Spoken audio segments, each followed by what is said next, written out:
O'Reilly. You need parts? O'Reilly Auto Parts has parts.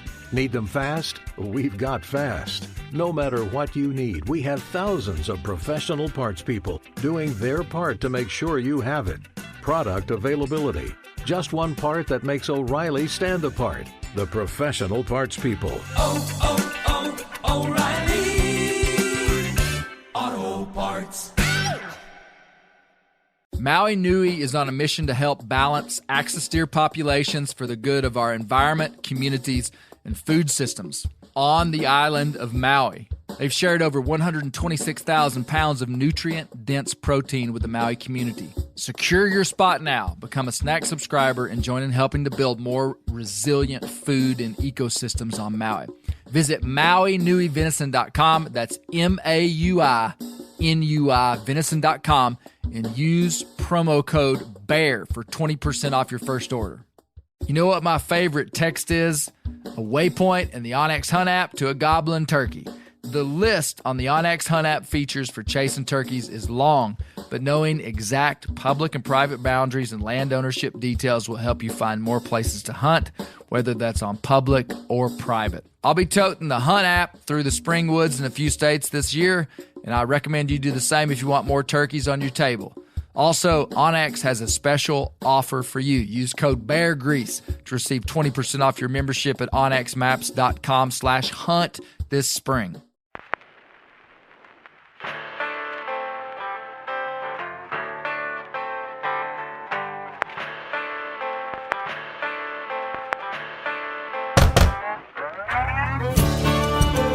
My name is Clay Newcomb, and this is a production of the Bear Grease podcast called the Bear Grease Render, where we render down, dive deeper, and look behind the scenes of the actual Bear Grease podcast.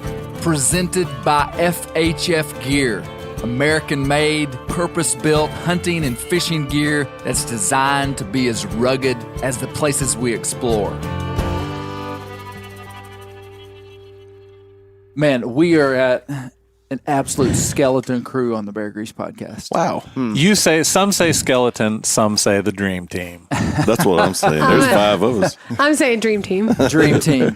It's hard to work with a diva. It really is, yeah. We just keep churning through people. I don't know. Was it some of those private Spurious conversations? correlation? Maybe. Coincidence? Maybe. Man, you wouldn't believe who I invited today. That they wouldn't come.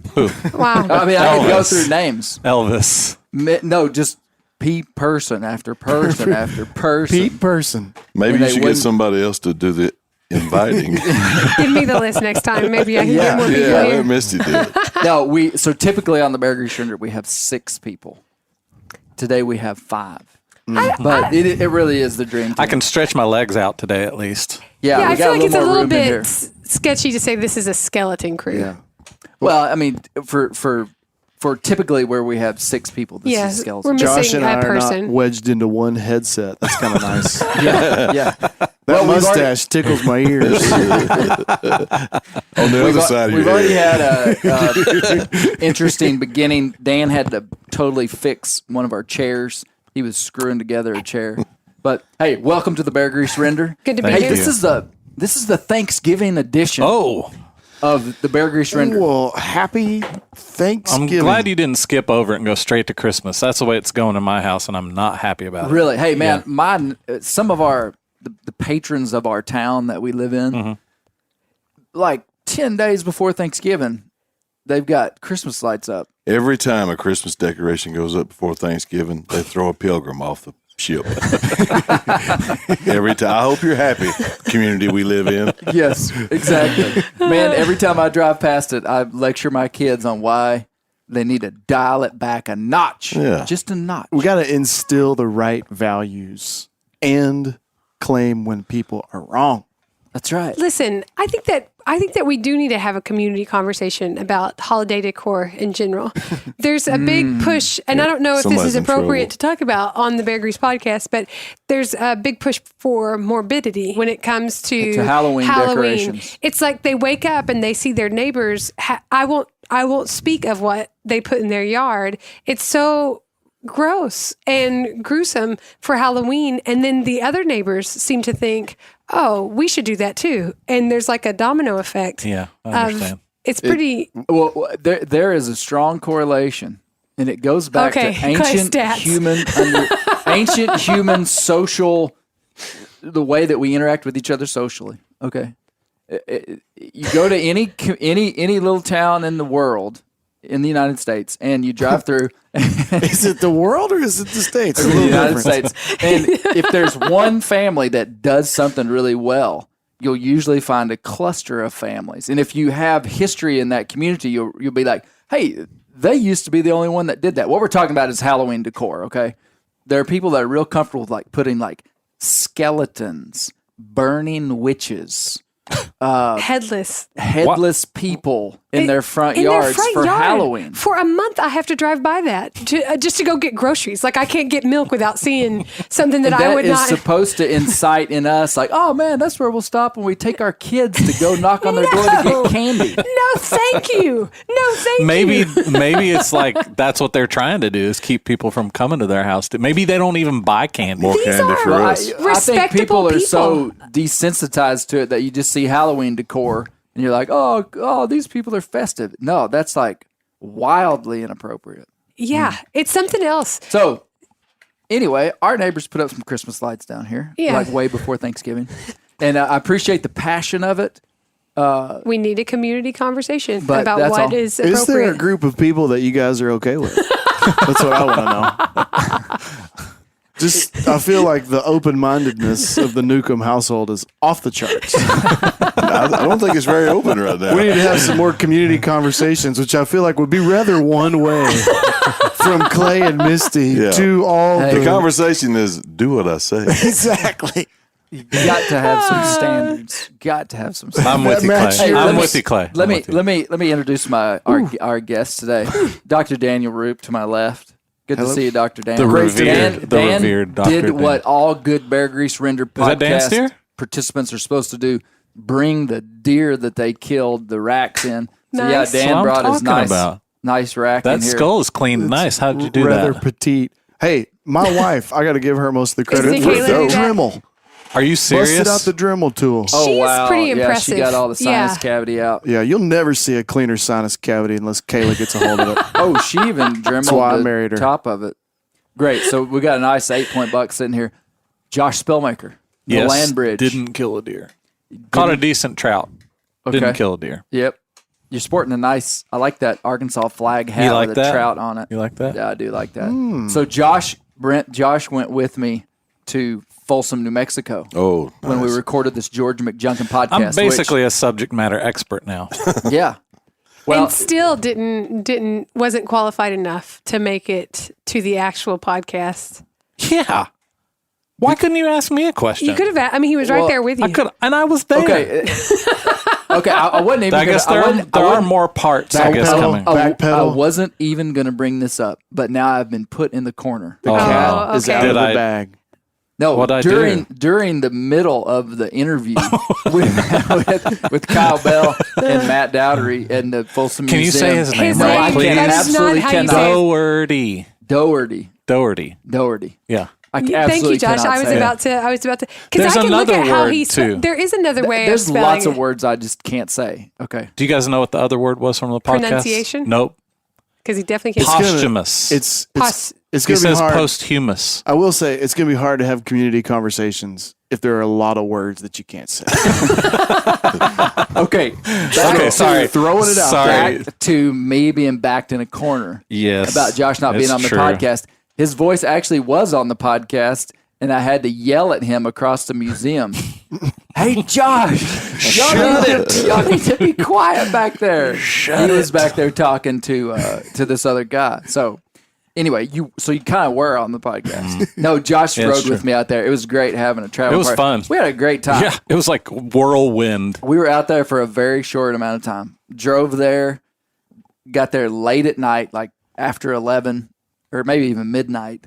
I can't remember. And then we were gone the next day by like 2:00. Yeah. Oh, wow. And got all that stuff for the podcast. So it was great. So Josh Spillmaker, nice hat. Nice mustache as always. Thank you very much. It Yeah. kind of grows Speaking there. of people that I tried to get on this podcast, I invited Josh's wife, who's a dear friend of ours as well. Unfortunately, she's way more important than me and couldn't make it. Yeah. She is pretty important. Yeah. She has a job. To Josh's left, Brent Reeves. Brent, great to see you. Greetings. Hey, I'd like to call out Brent drives 3 hours one way to come to this podcast. He's basically the I hero. drive 3 hours the other way going back. No, just Brent's. Thank you, Brent. You're welcome. Brent's our buddy. good friend. Yep. That's a nice pair of overalls you got on there. They're all nice. To Brent's left, How many pairs of overalls How many? do you own? Yeah, I think it's a good question. One. Let's see. Probably 6, I Six, guess. one for almost every day of the week. Mm-hmm. You need like on a the Sabbath, he's naked. Aren't we all? Edit that out. Kids, close your ears. Neighbors, close your eyes. I just went to PG-12. That's a front yard Halloween decoration you do not want. Is Brent on the Sabbath? Happy Halloween, y'all! Sabbath Brent. No, thank you. thought I he wish said she was Sabbath. wrapped in Christmas lights. I wear that bearskin rug. To Brent's left, my lovely wife, Misty Newcomb, So great to Thank be you, a Miss part Newcomb, of all these conversations. for being here. Thanks. Yeah. Thanks for the invite. So Don't my sleep a wink tonight. dad would have been here, but he couldn't be here. That's all I'm going to say. Okay. Probation. No, so there's a couple of housekeeping items I have to go through. Number one is Meat Eater. TheMeatEater.com right now has a massive Black Friday sale. Yep, seen it. If you ever wanted anything from Meat Eater, now's the time to do it. They've got so all their T-shirts and stuff are like the big percentage off. Let's see. Let's just go right through this. 50% off logo wear. That's significant. $100 off Vortex Diamondback 3x5 10x50 rifle scope. $100 off Vortex That's a scope. lot of numbers. Yeah, and then Hike. This is what I would be most interested in if you were buying me a gift. Wink, wink. Thesaurus. Book and knife bundles. If you were buying him a Halloween gift, a Book Thanksgiving and knife gift, bundles, okay? Dan lost his Benchmade. So Oh, you get the no. survival guide and I a once bug out lost a knife Benchmade, for too. $165. Butchering Big Game bundle is the Meat Crafter knife, which Josh has in his this hand. knife is really feels super nice in the hand. I wish you'd put it up. He looks dangerous. Everybody's out of my blood zone right Look now. at Daniel. So they have a lot of bundles. So you can check out the Meat Eater Black Friday sale. I will also say that soon and very soon there's going to be a whole suite of Bear Grease merchandise, Ooh, like T-shirts, hats, bunch of stuff. So it's Finally. not available just yet, but it will be available coming. soon. I'd like to see a T-shirt with a mashup of me and Brent's face. Yes. That'd be good. Yeah, That'd be great. Or just a picture of So- me mashing his face. Yeah. I'll buy that one. Yeah. That's the one Daniel. Okay. I got I had a little bit of. We haven't gone through much feedback from like iTunes reviews. Oh, yeah. Recently, and I've kind of made a habit not to do that. But I did have one guy that gave us a 5-star review, but he said Clay foreshadows way too much. And he said, it's a great podcast. I love it. Clay foreshadows way too much. And when he said it, I knew exactly what he meant. and I thought, man, this guy must just really love surprises. Yeah. He must, he doesn't want me to tell Spill the beans. what I'm about to tell in a cryptic statement. He just wants a surprise. Okay. So, he wouldn't want his wife to be like, honey, you're not going to believe what we're going to have for dinner. He would rather her just go, ta-da! we're having lasagna for dinner. It's your favorite. And he's like, bam, love thank you. lasagna. He's talking about the Folsom deal, right? Oh, this was a while back that he okay. wrote this. Because it But was I just thought definitely it was funny. Because- 10 minutes I of was foreshadowing. like, is this part 2 when we find out what we're talking about? Misty, It's I'm kind of with funny, you. Britt. It is kind of because I said the same thing to Clay that I felt. So this was a while back, not since the 4th. Yeah, Okay. yeah. Well, no offense, but he might be right. It took a little bit of time. No I'm offense. not just talking about the Folsom. I'm just talking about life with Clay. There might be. Clay he loves suspense. He loves build up. He loves drama. And when you say you'll never guess what happened today, I don't know. My mind always goes to worst case scenario. Like, do our kids all have their arms? Are we all still intact? Anyway. Well, I thought it would be funny if I just started, if every single sentence in the rest of my life, like anytime I just dealt with people in like normal life, Leave the cat I out. foreshadowed. No, like we're about to have dinner and it's going to blow your mind what we're going to have. You're not going to want to miss like it. walking You're not clickbait. going to want to miss it. That was the best spaghetti of all time, but the dessert is going to take you to places you've never been. If I said that to like a dinner guest. If you could weave this dynamic into your community conversations, It's true. It's like those People luxury- might, you're never going to guess the standards that we have for y'all. the community actually. We may You have think the just- Halloween skeletons I were think great? it needs to be Wait like a till the positive, Christmas lights come. like Positively spin. spin You'll it. never guess the type of community we want to build here. The type where you could go to the grocery store without having to see. Without nightmares. Yeah. You're welcome. No, I just thought it was funny. It was a good statement. You know what? It's really difficult to build a documentary style podcast, especially with somebody like George McJunkin, because there's so many different facets of it. The whole premise of the series is not about George McJunkin. It's about the Folsom site. Right. And I didn't want to spill all the beans about George right at the beginning. So anyway, I agree with it. Way too much foreshadowing. Well, people today, they're instant That's a joke. I'm information. going to foreshadow till the day I We die. all know Sorry, you are. sucker. We all know you are. But people today, you wonder something, you pick up the phone, you Google it. I need to true. answer this right now. It's not, true. let me think about this. It's like, nope, let me type it out real quick and get you an answer. So you want the information instantly. You don't want to wait around. Yeah. And I get it, because I was about to chew my arms off trying to think out, what is this podcast about? And finally, Good old You George. found out what I it was. still don't know what it was about. you've got to start listening to these things, Dan. Hey, okay, so moving on, I've just got a few little topics here of things I want to discuss. Did you guys hear that they have postponed, quote unquote, the bear season in Washington State? No. No. Did you hear about that? No. Yeah, this is a serious issue. No foreshadowing here. TC 7403 on iTunes. Called him out. Really, that wasn't- very All his friends are going to know. He's triggered. That's what we called them in high school. Washington State, they have a commission, and right now the commission, I believe, has 4 seats in it, and it's supposed to have 5. There's an unfilled seat, Oh. and so Oh, so there can be issues that come up where Creates a there's lot a of split problems. decision where they just have to basically be at a standstill. Who And- can I ask a question? Who chooses the people who occupy these seats? Well, that would be different for every state, and I'm not sure exactly how that works. They're often I know governor it's- appointed. Many of them, like here in Arkansas, it's appointees. This is like the Supreme governor. Court of hunting. Yeah, in the state, exactly what Yeah. it is. And so what you have happening, just on if you were just looking at a national scale in some of these different states, especially states that have big urban centers, like Washington State would have Seattle. But what's happening is that where there are large urban centers like Seattle, Washington, Dan, that's where most of the state lives, like in terms of population. So there's big, massive numbers of people that typically outnumber the people in the rural areas of the state, or at least equivalent. Another example would be in Michigan, where my friends at the Michigan Bear Hunters, Yeah. they're constantly talking about, the big cities in Michigan, Detroit, and where there's these massive urban centers, and these people simply don't have an understanding of rural culture It's true. and the way things work in terms of wildlife management.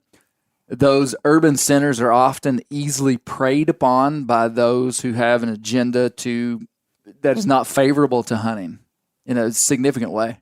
There are animal rights groups like the Humane Society of the United States that have massive, massive budgets. I mean, like just an unbelievable amount of money. And where do you think they're going to spend their money in trying to build their campaigns?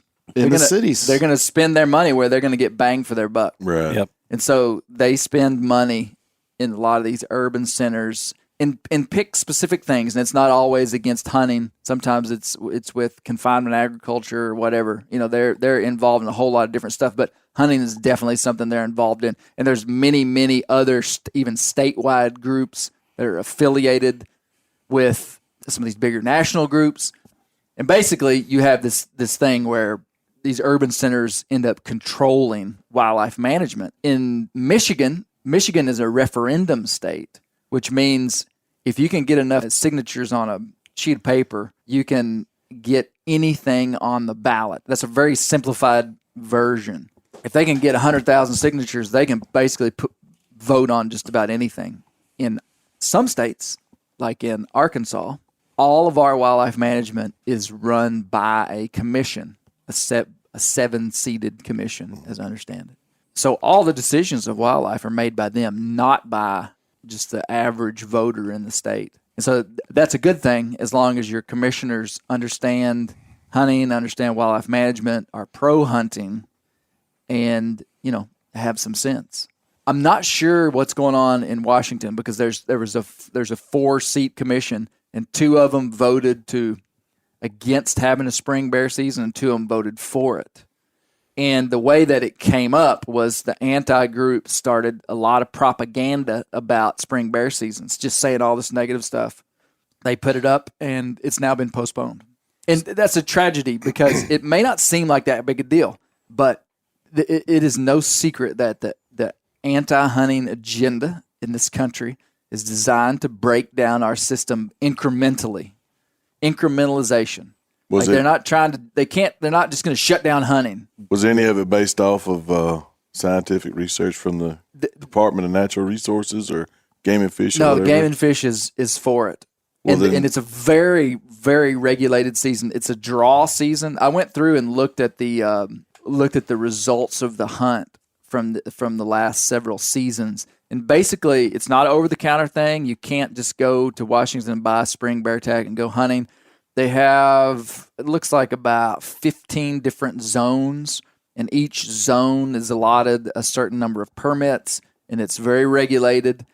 And one of the things that they sometimes have used against spring bear hunting is that you could shoot a sow with a cub, which just doesn't happen very, very often. And when you look at the male to female kills in these different zones, there's a very high skew towards males being killed in that spring season. And they put spring seasons at such a time when it's going to be much more likely that you're going to kill a male. Earlier in the spring, the males are out roaming around a bunch more than the sows with cubs. So right. It's just, there's a bunch of science behind it. And so I say all that to say, we live in like this heyday, seemingly, of North American hunting.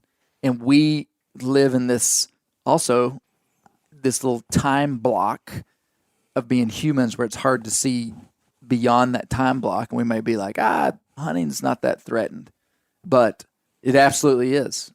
And these guys in Washington are seeing that. But there's a chance that the spring bear hunt will come back. But, we're going to work on some action steps for stuff that people can do. And, this is a phrase that we say all the time, guard the gate. And maybe if you're new to the Bear Grease podcast, you've never heard us say that. But guarding the gate, predator hunting is the gate for the anti-hunting sentiment, wherever that comes from, to enter into our space as North American hunters. So if you looked at all North American hunting, you looked at elk hunters, whitetail hunting, duck hunting, pheasant hunting, squirrel hunting, the entry point for people to crack into our little system that works so well and has been the absolute pinnacle of human animal husbandry on planet Earth since humans have been here. The way they crack in is typically through predator hunting, bear hunting specifically. And so that's why we say bear hunting is the gate.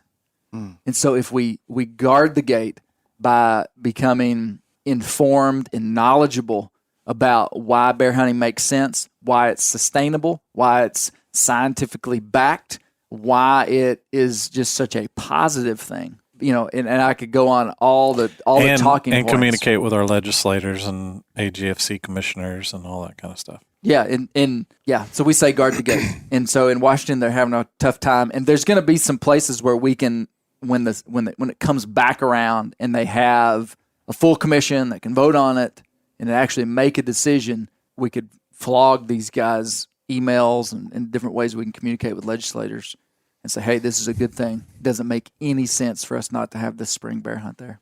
Guard the gate. Guard the gate. Yeah, man. It's a heavy topic right here before Thanksgiving. Speaking of heavy topic, if that chair that Dan's sitting in lasts to the end of this podcast, I'll be If you hear surprised. a crash, it is Daniel falling to the ground. He's got a double handful of I'm screws. always in it. given this chair. I don't know what's going on. Yeah, for sure. Well, I just got back from Nebraska. I had a good whitetail hunt in Nebraska. It's Prove pretty, it. I don't have the You horn had chair. an amazing whitetail hunt in Nebraska. Yeah. That buck is the size of a truck. The pictures did it favors. Camera adds 10 but it was pounds. What about the body of the animal was big though, right? They're not as big as you would think. That deer was probably 160 pounds, 160 pound Really? buck probably. Maybe a little bigger than that. Wow, it looked big. Yeah. It was a good buck, had a good hunt with the Meat Eater crew. You'll be able to see that hunt on season 11 of Meat Eater Nice. at some point. So that'll be good. So as you know, on the Bear Grease Render, what we're doing is we're going to talk about the last Bear Grease podcast, which was part 1. This is an interesting series because How many parts are there going to be? probably 3. Don't Really? foreshadow 4, 7. too much. 8. You won't believe how many parts. You won't believe how many podcasts there will be about Just when you thought it was safe. the series is about the Folsom Archaeological Site. But the whole first podcast wasn't about the Folsom site really much at all. It was about the man that found the Folsom site. That makes it fun though, because it's gonna be really interesting. Yeah. I have a question for you, Dan. Define for me archaeology. It's the I actually study- had this thought on the way here. Like, what does Speaking archaeology for Dan today actually will mean? be, Oh, thank you, Josh. So I'm No, curious it's to the see study- Dr. Dan. It's the study of material culture. So it's not just stuff that's dug up, but archaeology, even present day, you can look at material culture. Would look at our phones, our clothes, anything like that. Material culture. But human culture. Exactly. Yeah, you're going to look at material human you culture. nailed on the distinction there because a paleontologist or paleontology would be what? Study of bones. Yep. Yeah. Oh, okay. So when we that's say- what I thought, because I was trying to decipher the difference between paleontology and archaeology.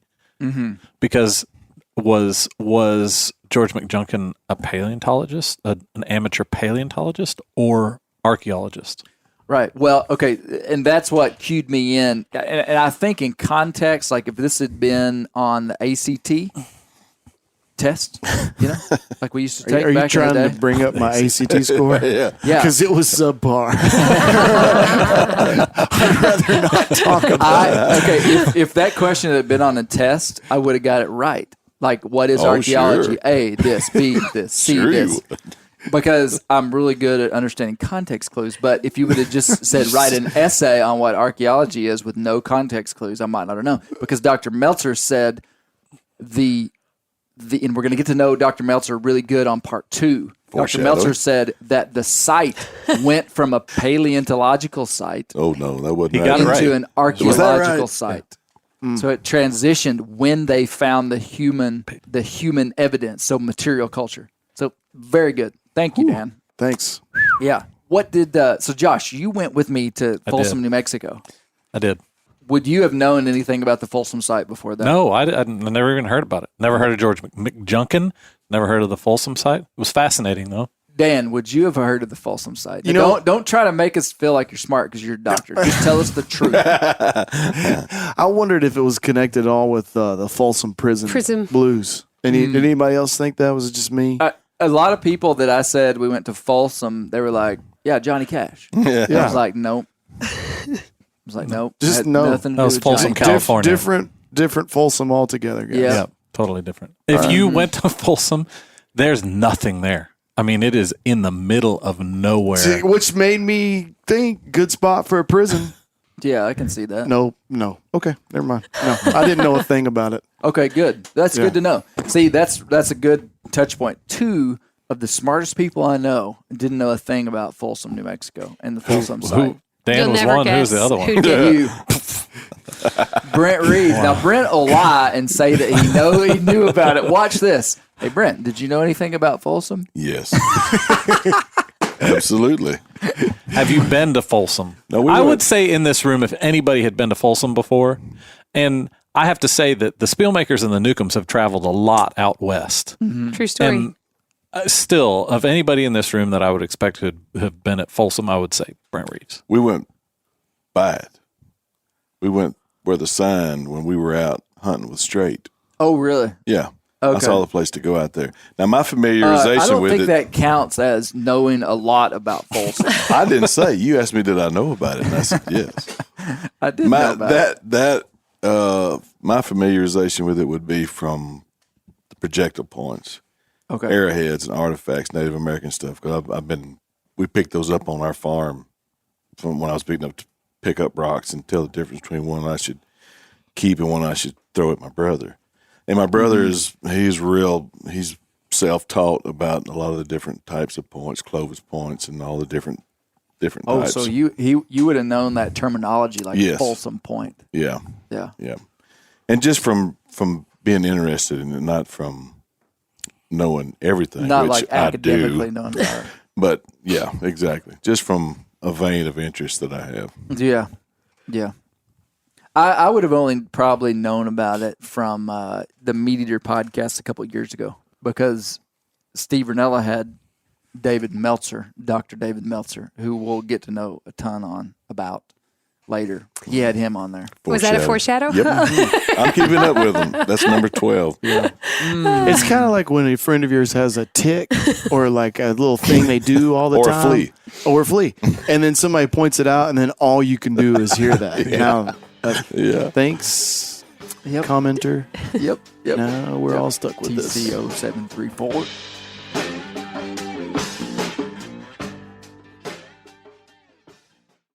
O'Reilly Auto Parts are in the business of keeping your car on the road. O'Reilly Auto Parts offer friendly, helpful service and the parts knowledge you need for all your maintenance and repairs. I don't know if you stopped in at an O'Reilly lately, but I use one because we have one right not too far from my house. People there are super helpful. I don't care if I'm getting boat batteries, car parts, whatever. Love those guys. They got thousands of parts and accessories in stock, either in-store or online, so you don't have to worry if you're in a jam. The team at O'Reilly Auto Parts can test your battery for free, in or out of your car. If it needs to be replaced, they'll help you find just the right battery for your vehicle. If you need your windshield wipers replaced, a brake light fixed, quick service, they'll help you find the right part or point you to the nearest local repair shop for help. Whether you are a car aficionado or an auto novice, you will find the employees at O'Reilly Auto Parts to be knowledgeable, helpful, and best of all, friendly. The professional parts people at O'Reilly Auto Parts are your one-stop shop for all things do-it-yourself auto. You can find what you need in-store or online. Stop by O'Reilly Auto Parts today or visit us at O'ReillyAuto.com/meateater. That's O'ReillyAuto.com/meateater. We've all seen plenty of gadgets and fads come and go, but here's one product that stood the test of time: Seafoam motor treatment. Lots of hunters and anglers know that Seafoam helps engines run better and last longer. It's really simple. When you pour it in your gas tank, Seafoam cleans harmful fuel deposits that cause engine problems. I'm talking common stuff like hard starts, rough engine performance, or lost fuel economy. Seafoam is an easy way to prevent or overcome these problems. Just pour a can in your gas tank and let it clean your fuel system. You probably know someone who's used a can of Seafoam to get their truck or boat going again. People everywhere rely on Seafoam to keep their trucks, boats, and small engines running the way they should the entire season. Help your engine run better and last longer. Pick up a can of Seafoam today at your local auto parts store or visit seafoamworks.com to learn more. Whitetail Institute launched the food plot revolution in 1988 with a concentration on research and real-world testing of forage products specifically for whitetail deer. Whitetail Institute's research and development team of agronomy experts provide effective, personalized service. I've been using Imperial Whitetail Clover for a long time in a food plot back behind my house. In 2007, I killed the biggest buck of my life over an Imperial Whitetail Clover small quarter-acre food plot. Imperial whitetail clover is the only clover scientifically developed through years of selective breeding. Clover extreme genetic stability provides extreme cold tolerance, disease, and drought tolerance. It really does. Clover is coated with Whitetail Institute's Rain Bond, a polymer coating added for enhanced seedling survivability. They have an exclusive offer for Bear Grease listeners, 15% off Imperial Clover when you use the code BEAR at whitetailinstitute.com. That's whitetailinstitute.com and use code BEAR for 15% off. Misty, would you have known about the Folsom site? Because I'm married to you, I wouldn't know. I wouldn't say, "Oh, I know a whole lot about that." But Yeah. I would have But it's definitely like have being heard in about prison. it. And This is Folsom. a lot of Clay's pillow talk. His archaeological sites, For sure. talking about Hey, the okay. old Folsom points. So, talking about finding stone points, what's interesting is that the Folsom Point, you could find a Folsom Point in my front yard. Did you know that? no, you could not. How? Yes, you could. Yeah, because the Folsom Point, and we'll be talking about this on a later podcast. 14. They found this style of point in Folsom, New Mexico. This style of point predated anything they'd ever found in North America in terms of technology of stone points. So they pull this stone point out, and they're like, "Holy cow! Never seen We've one. never seen one like this And I before." have to say, after seeing them and handling them, they are beautiful stone points. Yeah. They're really something to see the way that they're shaped. Like I've seen a lot of stone points you've found here. Comparatively, they're so delicate and sharp and just uniform. Like it took a lot of skill to really make those. oh, Josh, that was a great description. That was super. I feel like I have was one in my impressed. heart right now. Yeah, that was great. But the reason you could find one here is that they then use the term Folsom to describe a time period. It doesn't describe a region. It describes a time period of people that were here. But typically they find Folsom points in the Midwestern United States from like New Mexico to, you can find Folsom points here in Arkansas. Really? And it was a technology that a people of a certain time period used. So it just happened. They found the first one there, so they named it Folsom. That's the way archaeologists think. So that's where See, the I first would've- ones were found. That's right. Okay. But since then, they found them other places. All over the place. Interesting. Yeah, all over the place. But I don't want to dive in too deep on Folsom because we'll be talking about it later. But George McJunkin, though. George McJunkin was a cool dude. No doubt. I'm surprised I'd never heard of him before. And I'm still surprised at how little there is known about the guy. Right. But what a guy of character. I think that there's a lot of people that are idolized in the world these days. Some that are good, some that are not so great. But this is a guy that you can look at his life and say, there's a guy of integrity. There's a guy who stuck with things. I really appreciate the fact that he really went against the grain, and I appreciate that about guys in that part of the world, that life revolves around providing for your families and working hard and caring about others. Those are the things that are meaningful to me. And to see a guy like that who really went against the trends of the age and stood up for what was right, super, super cool guy. Mm-hmm. I mean, I appreciate the fact that I got to go with you just to learn about him. These guys revere this guy. I mean, these old men just talk about him with such reverence and honor, make themselves great. What I picked up when I talked to Matt Doherty, he wasn't super convincing on the phone that he was the George McJunkin expert of the world. He just kind of, I don't know, he wasn't just like putting all his cred out there. And finally, I just asked him, I said, "Hey, are you the guy I need to be talking to? Just tell me, I mean, because I need to find an expert. I need to talk to that guy." And he was like, "Yeah, pretty much." And I was like, "Okay, that's good enough for me. If you pretty much think you're the expert, then that's good." We go there. He lives in the building that George McJunkin died in. Yeah. Turns out he's pretty much that guy, right? Yeah. His grandfather. So there's a picture of George, and you can find it online. It's in the book, The Black Cowboy. There's a picture of George McJunkin in the early 1900s standing on a porch, just a vertical picture. And there's a little, and George is black. There's a little white baby at his feet, which Toddler. that's a story right there. Is it Yeah. not? Yeah. And that little baby is Matt's grandfather. Yeah. They just revered George. And Matt's grandmother is the one who basically collected intel on George's life. I mean, think about if a guy died, like just a guy down the street that you knew, and he died, and then all of a sudden, 5 years after his death, you realized that he had done something that changed our understanding of human history and was going to be in textbooks.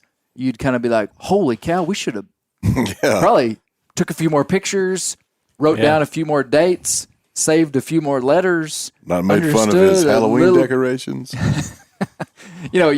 And that's what's so interesting about George is like his life just kind of passed by, and they recognized that he was unique as a cowboy and all this. But anyway, Matt's grandmother was the main source of info because she had saved correspondence, and that's just kind of neat. Yeah. And so I said all that to say these guys, I really think if you'd have talked bad about George McJunkin, they would have fought you. Yes. They would have punched you in the face. Kyle Bell would have shot you with his H&R 32 pistol. Okay, let me ask you this, because when I was listening to the podcast, this was a question that I had.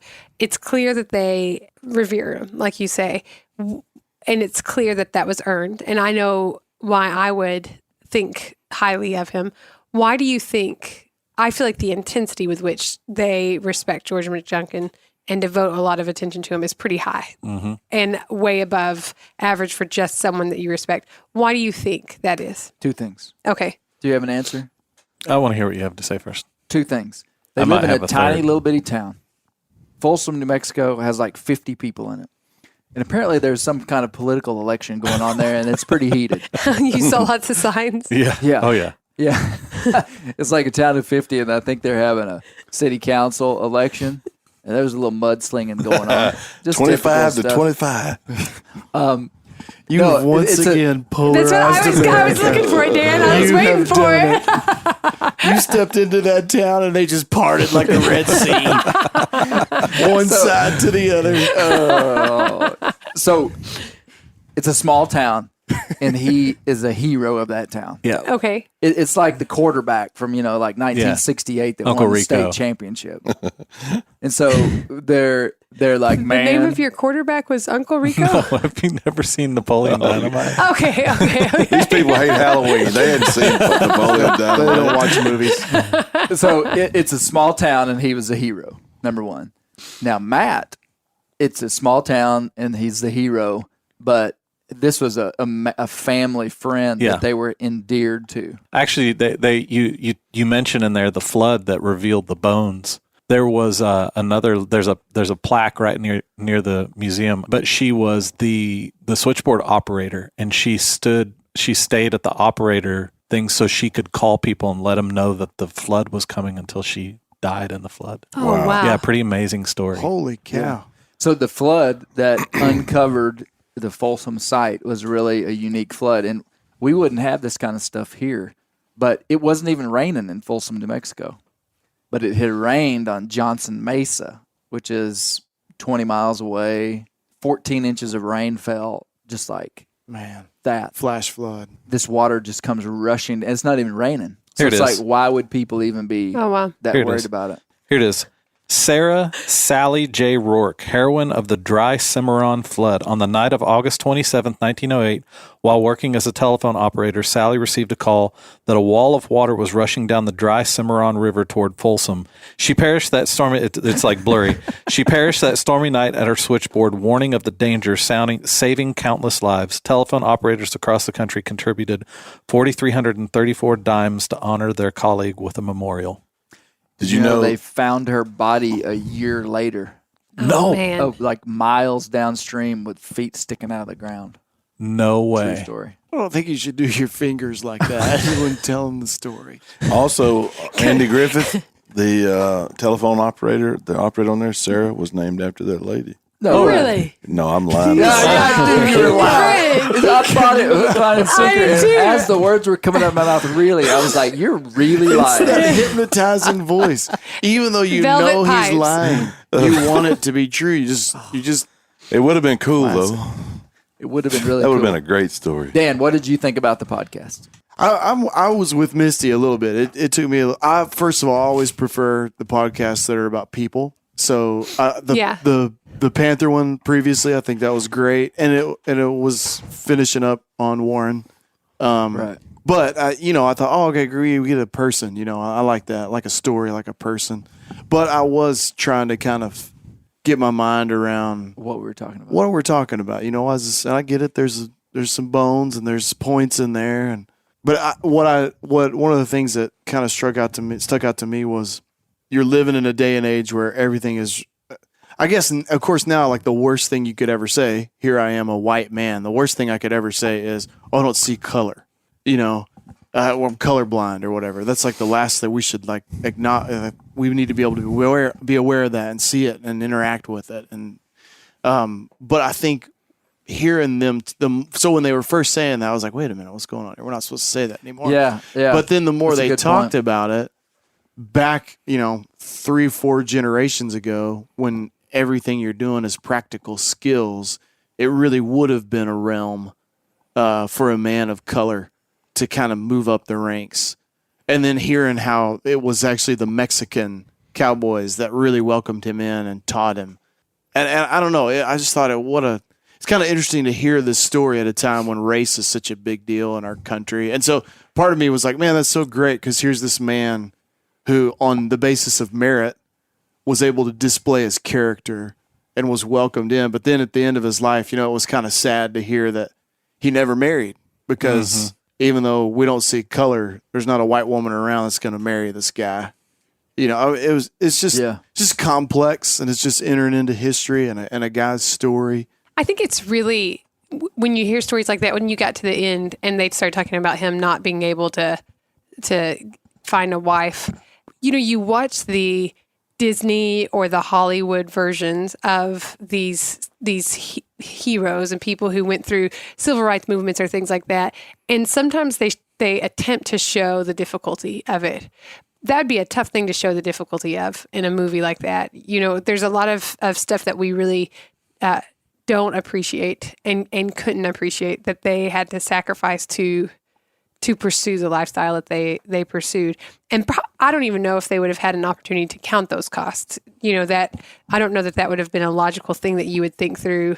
I see what you're saying. So you're saying, like, in a Hollywood version of racism, like Triumphant. like someone like chanting racial slurs in the street would be something that would be very You could look at evident. that. Yeah, you could. But the other side of it that is a harder story to tell is a man that never marries because of And I think it causes racial lines. people to not appreciate the difficulties, the interpersonal difficulties that people go through to rise above the ceilings that are put there for them at whatever time that they find themselves in.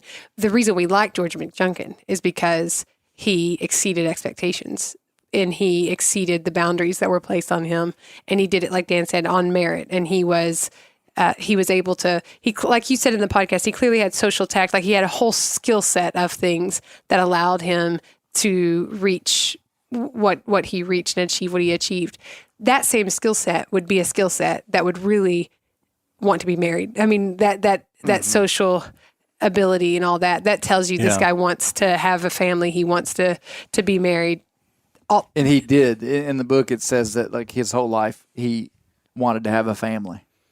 Yeah. And that's a cost that it's hard to capture. It's just hard to take into account the loss. To me, it's hard to really feel that. And when you went to that part of the podcast, it was just really sad to me. Yeah. That part of it, it made me sad for him. Here's another interesting aspect of George McJunkin is we would have never known who he was had he not found a once in a how many gazillion lifetime archaeological site. Right. The only reason that he's in the Cowboy Hall of Fame honestly, is because we knew his name. Yeah. Because, and I'm not saying he didn't deserve to be he's not in the Cowboy Hall of Fame because of that. Right. He's in the Cowboy Hall of Fame because of the way he rode broncs, his just prowess, his life, yeah, his ability to be a cowboy. But I think if you're really looking at it, the only reason we knew him and people told the story 100 years later is because he found something that how many humans have been in America for the last 10,000 years? And one of them found an archaeological site that rewrote a couple now. There's been a couple others. But, like, point being, how many George McJunkins are out there that just weren't the one that found something that made them super famous? Yeah. You know? And it's interesting that that George McJunkin until 1972 wasn't even credited with that find. Right. It was the archaeologist that came from Denver that went and viewed the site shortly after, within a couple of years after George McJunkin's death, and then he and a colleague were credited with that find, and it wasn't until 1972 that George McJunkin was actually credited with it. I'll tell you what impressed me most about it. I think somebody would eventually found that site. It didn't have to be George McJunkin. I was most impressed with the story of him deciding to do something in a time that was hard. He decided he wanted to read and write, so he put himself in a position to learn that. He set a goal, and he was goal-oriented and solely focused on making himself a better human being. And he did that. And he did that in a time when it was hard. And today, it's so different where people gripe about the spoon that they're being fed with, about the size of the spoon back when that cat didn't have a spoon. And people, regardless of their situation, they can, if you work hard enough, things shouldn't be easy. Things should be hard, and you should have to work for it. You probably shouldn't have to work for it as hard as George did, but he did it. And he didn't, nowhere in that podcast did I hear one person say anything or tell a story that George sat around and said, man, I had it tough coming up. It was always what was going to be happening down the road. He said and once he reached that, just from my summation of it, once he reached that goal of educating himself, it didn't stop. He wanted to do more, and he wanted to do more. But he did find those bones, that site, and he thought, he didn't think it was just bones. He knew enough to say, hey, somebody ought to check this out. Mm-hmm. They never did in his lifetime, but it was just, I think he is a great inspiration for what a thirst of knowledge can do for somebody, regardless of the situation they're in. Mm-hmm. That impressed me the most. Yeah, I thought David Meltzer he had a good angle. It's interesting talking to so many people about one person, and you get just kind of little snippets. But David Meltzer said that George McJunkin was 1 in 100 of cowboys that would have even got off their horse to look at a bone. Yeah. Mm-hmm. And again, George didn't see 32 bison antiquus bones. He saw just a handful of bones sticking out of the dirt down in this arroyo. And just, the curiosity to get off his horse and go down there and look was. But curiosity is a thirst for knowing, finding out what something is, and that fire never went out.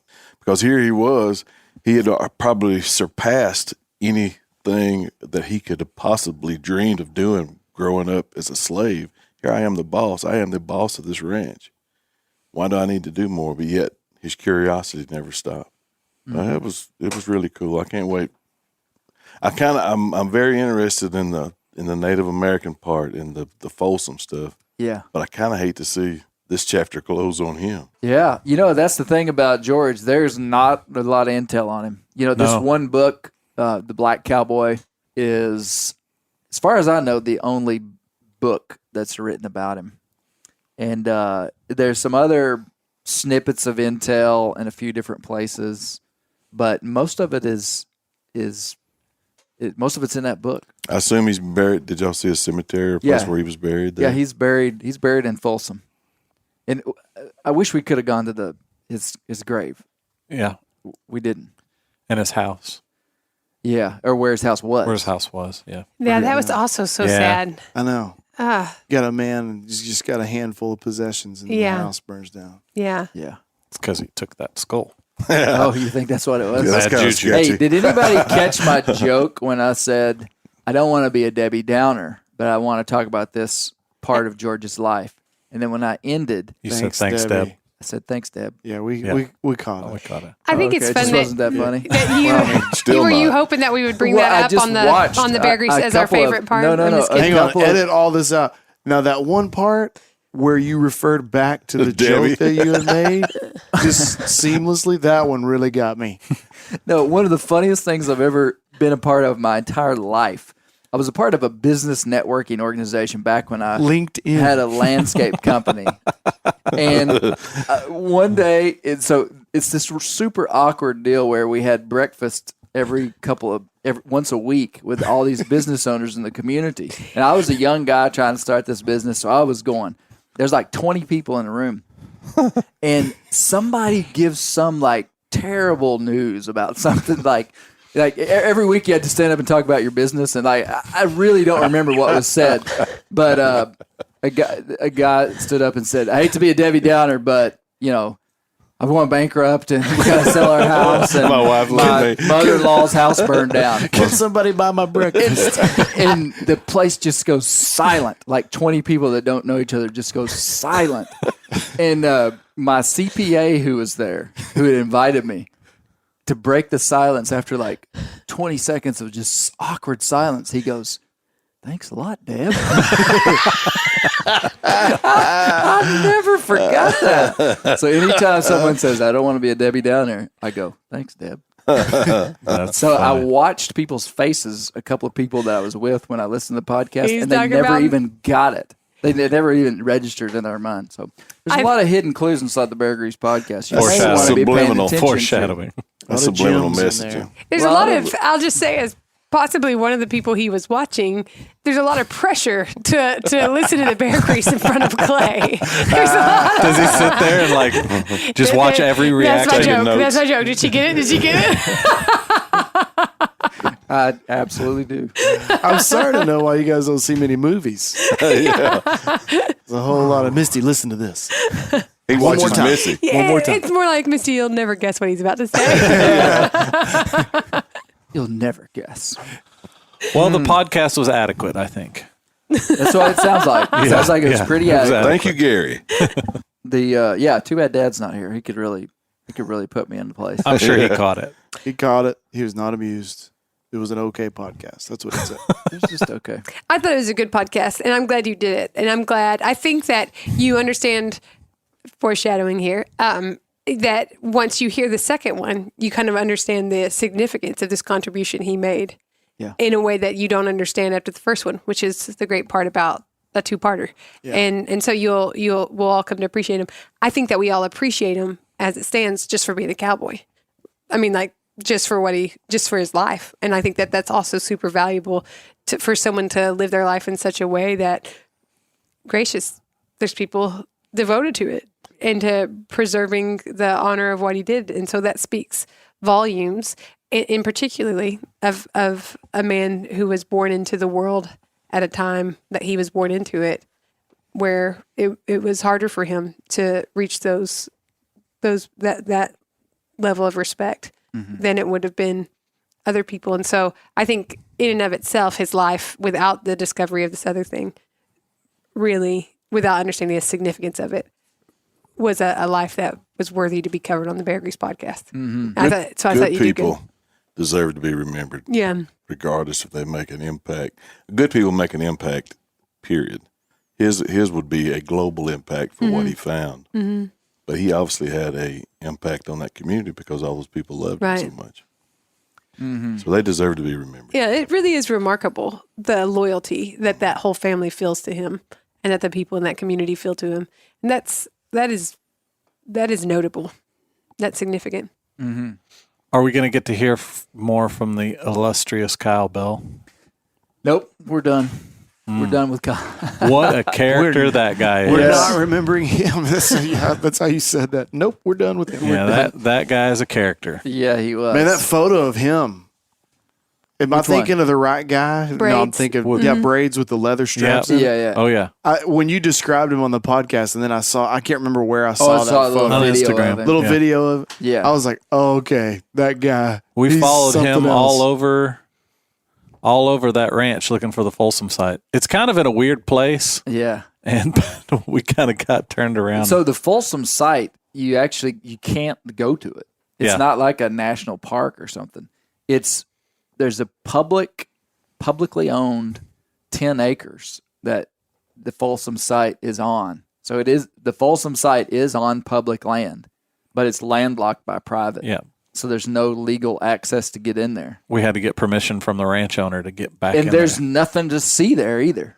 Yeah, you would never know you were at the Folsom site. It just looks like a patch of grass and a ditch. No fence. There's a big fence around it to keep the cattle off of this ranch off of it, just so it's Do they still do digs out there?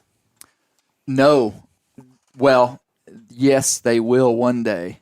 What I learned from Dr. Meltzer is that archaeological sites, there is like etiquette. Mm-hmm. There are rules in the way archaeological sites are now developed or excavated, and they purposefully leave some stuff Right. for technology that maybe we can't even foresee, that in 100 years from now, somebody will be able to go back in and learn more, which is just bizarre to me. So the way it worked was that the site was excavated in 1927, and that was the first time it was excavated, and there was a bunch of people involved in that. And then that was it. And it was a multi-year process. And then Dr. David Meltzer from SMU in Dallas, he basically built a case for why they needed to go back and do a second excavation of the Folsom site. And I don't know what people and processes you have to go through, but he got permission, and they went in and did like a multi-year second excavation of the site and learned a whole bunch of new stuff. And now they had radiocarbon dating. Right. They did not find any points, though. And then when Steve Ranella was there, He's been out there? yeah, Oh. yeah. When Ranella was there, after Meltzer did his excavation, Steve said they were standing there at the Folsom site, and he looked down, and there was a bone sticking out of the dirt. For real. And he said he so bad wanted to go over there and pull it out, and the archaeologist that he was with was like, "Don't touch it." so there's something connected to that bone. That archaeologist is a little ornery. They wrote a song for about sure. Man, poor Steve. What if that's like the finding of this century, and he was robbed of? He'll get credited with it in 50 years. that Okay. after he's dead. No one will remember Steve Ranella for his media or for all his accolades.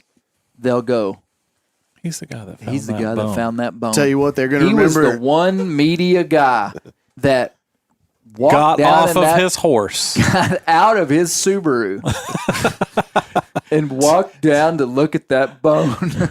They're also going to remember that he's 2.5 feet taller than you are. Oh, God. Yeah, that was wild. From that Instagram video. my That goodness. photo. He was on a stool. He was so okay. If you're not up to date on what is being spoken of here, there was a video that leaked out of Steve Ranella and I debating a painting, and he was standing on a. He had the higher ground. He was on a milking stool, it looked like. Yeah. So in this living room, there was you know how a wood stove will be setting up off the ground to have like a rock platform that it's sitting up on. That had to be a pretty high platform. I mean, a platform is 6 inches, maybe. He was 3 feet taller than you. He was standing on that rock platform, Dan. Were you kneeling before him? I don't know. It was he's taller than me for sure. Well, Not like a foot taller than me. he's more than a foot taller than you in that photo. Oh man! But the good news is that I was right. Oh gosh. It was evening. It was it an was evening. evening. It looked like artist- evening to me. But then Steve comes up with this whole thing about death of the author. Have y'all heard about death of the author? It's like an artist does a painting or a writer writes something, And even their intent doesn't matter. What matters is how it's perceived by the reader. Yeah. So they call it death of the author. So you could look at a painting and go, that's morning. And then the author chimes in on Instagram and says, no, it's actually evening, even though you thought it was morning, Steve. And Clay's trying to tell you that is what happened. That's exactly what happened. But then death of the author means that, and Steve brought this up, it doesn't matter what the author thinks. It's what your perception is. As I recall, you and I were correct. Yeah, Brent was with me the whole time. Thanks, Brent. How many times does this exact phenomenon happen as y'all are looking at your neighbor's Halloween decor? Death of the author. Listen, I'm just trying to feed my family. Toes have been stepped on. Speechless.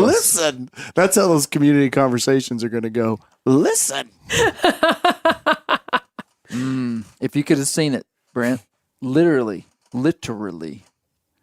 there was skeletons in lawn chairs, a fake fire, a cross with a burning witch. Oh, wow. This is in our.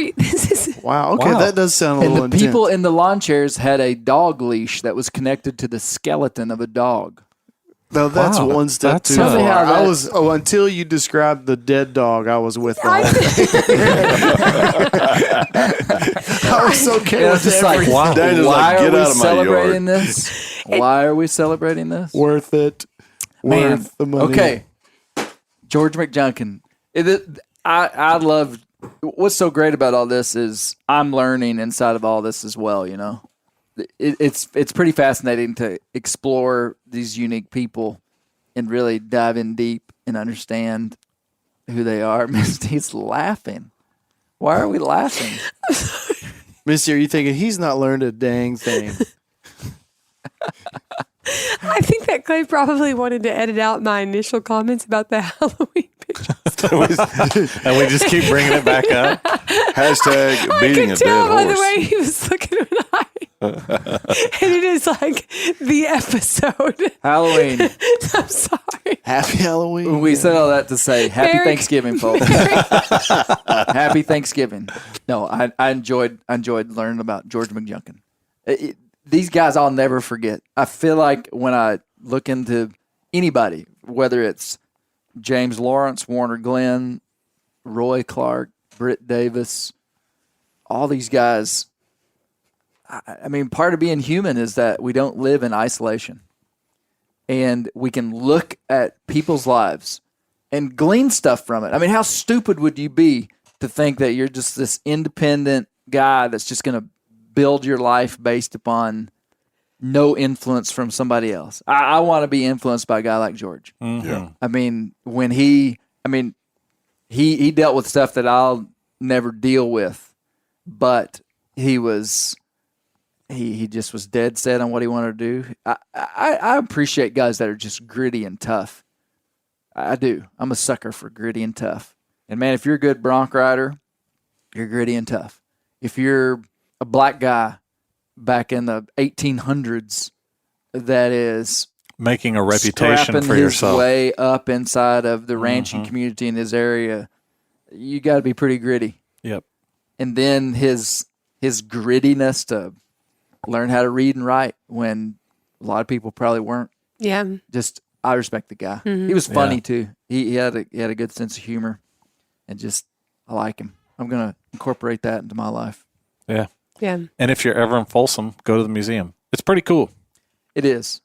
I was surprised. I walked around while I was making a bunch of noise while you were trying to record a podcast, and there was a piece of art in there that was donated by somebody from Fayetteville, Arkansas. Really? Yeah.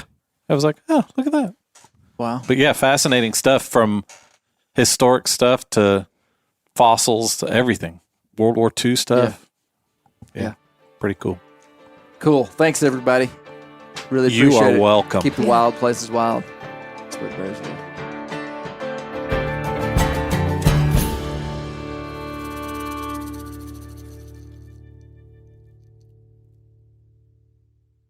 This show is sponsored in part by BetterHelp. Around New Year's, we get obsessed with how to change ourselves instead of just expanding on what we've already done right.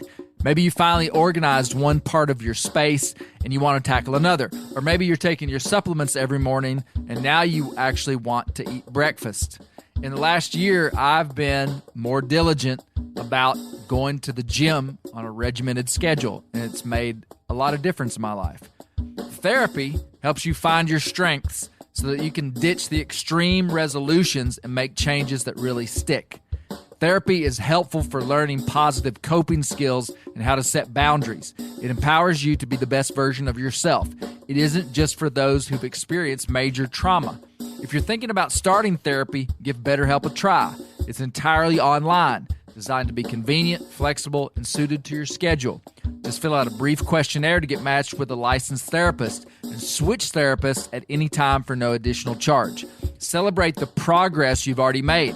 Visit BetterHelp.com/Grease today to get 10% off your first month. That's BetterHelp.com/Grease. I'm sure a lot of you guys remember the old ceremonial hunting tradition of eating the heart out of the first animal you kill. Meat from those organs are among the most nutrient-rich foods on the planet. You can get those same benefits your ancestors craved via convenient daily capsules from Heart and Soil. Find out more at heartandsoil.co. And remember, use code MeatEater for 10% off your purchase.